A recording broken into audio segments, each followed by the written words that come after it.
that when you wake up for Tahajjud, whatever time you can manage, inshallah, wake up for Tahajjud and make special prayers to Allah for yourself, and speak to Allah with words like, "O Allah, I have lost all hope from everyone, and I have tried everything. O Lord, you alone are the one who can grant healing. All my hope is in you, and at this moment I seek from you alone. Avoid sins. I know this is very hard. When someone is down, they can fall into sins, get demotivated, and get distracted. But just remove from your mind that you have any problem and seek forgiveness. Say, "O Allah, it is my fault. It is my fault." The Prophet, peace be upon him, said that whoever seeks forgiveness often, Allah will surely provide relief for them and open doors from places they never imagined. When you are overwhelmed by strong feelings of demotivation, despair, and grief at that moment, you need to say those words and prayers that our Prophet, peace be upon him, used to say. Don't speak of random things. Say the words that are proven from the Sunnah. For instance, when a person is in severe distress, they are ready to do anything. They go to anyone, pay any amount of money, even consult with a spiritual healer.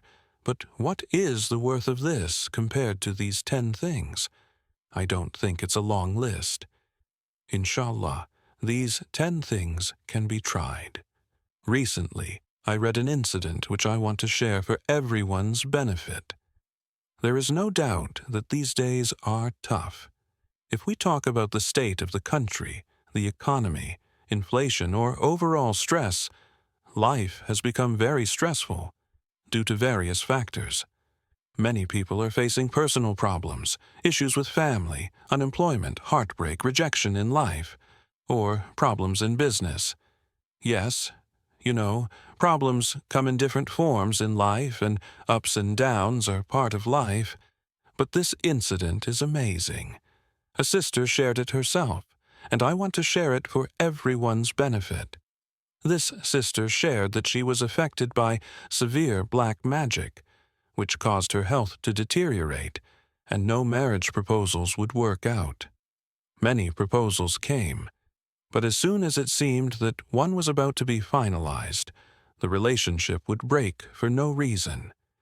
She said that she was completely exhausted, and even started thinking that why was this happening to her, especially since she had never harmed anyone.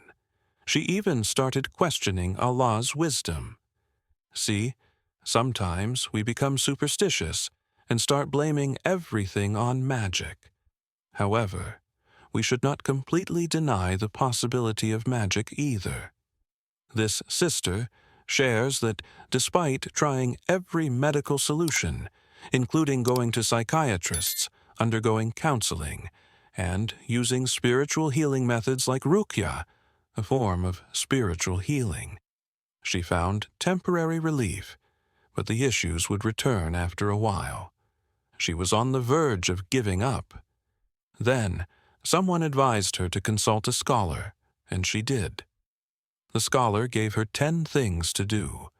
The first thing he said was to promise him that she would read the Quran daily, even if it was just 1 page or 2. It didn't matter how much, but she should not miss it.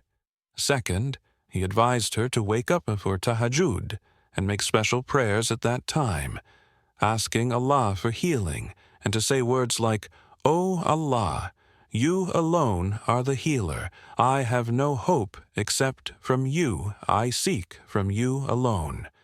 The third piece of advice was to learn about the times when prayers are accepted.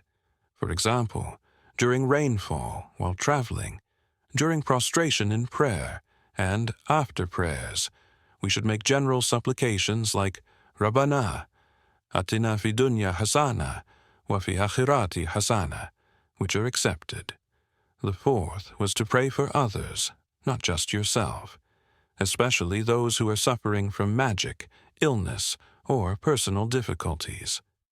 The fifth advice was to never skip the morning and evening prayers, like those found in the Hisnul Muslim app. She was advised to make these prayers a daily habit. Sixth, avoid sins. The scholars said that when someone is demotivated, they might fall into sin, but they should make every effort to stay away from it, as committing sins weakens the willpower and strengthens the influence of Satan. Seventh, help others regularly. Whether it's someone in need, someone struggling with illness, or those lacking resources, reach out and assist them. Eighth, increase your seeking of forgiveness. The Prophet, peace be upon him, said that anyone who frequently seeks forgiveness will receive relief from Allah. Ninth, when demotivation, despair, or grief overwhelms you, recite the words and prayers the Prophet, PBUH, used to say in these moments, like Rabbi la tuhadithni, or Ya Hayyu Ya Qayyum bi Rahmatika Astaghathu. 10th, hold on to the supplication, La ilaha illallah, Azim al-Halim, La ilaha illallah, Rabb al-Arsh al-Azim. These 10 things were advised by the scholar. The sister tried them for a month, and after that month she felt relief. Allah gave her healing, and she was happy. Years later, she returned to the scholar, now with 3 children and a husband. She shared her success story and how her life had changed through these 10 practices. Remember, these 10 things are a guidance based on the Sunnah of the Prophet, peace be upon him. This doesn't mean you can't seek professional counseling or advice, but it's important that you try these practices to strengthen your connection with Allah. Only then will you find peace in your heart and mind. Even if the problem is not resolved immediately, your connection with Allah will grow stronger, and you will find peace in your soul. Insha'Allah, the problem will also be solved.